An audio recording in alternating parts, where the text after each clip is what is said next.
ఈ back డాట్స్ని mark చేసుకునేటప్పుడు ఏ size వారికైనా సరే ఈ ఫోల్డింగ్ దగ్గర నుంచి ఇక్కడ చూడండి మనకి చెస్ట్ లూజ్ మార్కింగ్ కనిపిస్తుంది కదా, ఈ మార్కింగ్ దగ్గరికి ఇలా ఫోల్డ్ చేసుకోవాలి.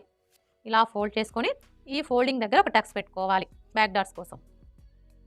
ఇప్పుడు ఇక్కడ చూడండి మనకి ఫోల్డింగ్ కనిపిస్తుంది కదా, ఈ ఫోల్డింగ్ మీదనే ఒక లైన్ డ్రా చేసుకోవాలి. ఇలా డ్రా చేసుకున్న తర్వాత ఇప్పుడు డాటు పొడవుని మార్క్ చేసుకోవాలి.